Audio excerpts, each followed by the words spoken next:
As a private care physician who has filled out many of these forms, I can tell you that there is zero, all caps, reason why a coach needs to know anything about an athlete's period. It doesn't affect whether they can play or not. The only reason for this invasion of privacy is to weed out transgender kids who might not have periods. I can't think of a single real reason for this horrific invasion of privacy. As a doctor, I would never fill out this form. Jay DeSanto writes, to whom it may concern, as a mother of two male athletes and a former high school teacher, I have concerns about the mandatory menstrual cycle questions on the athlete form. Our student athletes must have a physical examination by a qualified physician who then signs the athletic form after noting that they have completed their physical examination of said student. I see no reason for the menstrual questions to be presented on the form, as all physicians ask females as part of their routine examination the date, duration, and flow of their last menses.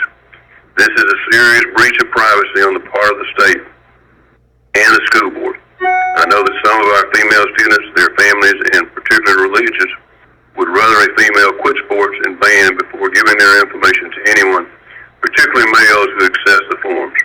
Please consider this matter for all of the students. Thank you in advance for your consideration. Sarah Howard writes, I am pleased to learn that your board meeting this Thursday, where you'll consider eliminating questions about athletic menstrual history. Please do scrap them.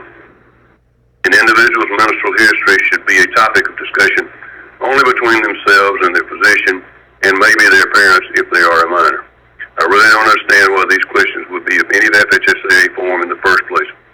Please, let's eliminate these questions. India Crawford writes, to the Board of the Florida High School Athletic Association, I understand the board is considering updating the medical examination form that is required for Florida students to participate in school athletes. As a mother of a high school varsity athlete, I was concerned about the discussion regarding the requirements of reporting a student's athlete's menstrual history and having that information stored at school. Information on the student's menstrual cycle should be between the student, her physician, and or her parents. I am writing to voice my support of the single-page form that allows a medical professional to verify that a student is healthy enough to compete. There is no need to include specific details about a player's health. Emily McCurry writes, good morning. I'm writing this email to object to the questions regarding young women's athletes, girls' questions about menstrual cycles. It has been well documented by the psychology of childhood development that vulnerability and lack of concrete process of teenagers to understand the focus on the outside world. During the transition from adolescence to young adults, teenage girls and boys are self-centered, centered and only relate the world being in a limited sphere, often lacking in self-awareness. This causes the brain to highlight a hypersensitive focus on oneself based on the hormonal changes during this stage of childhood development.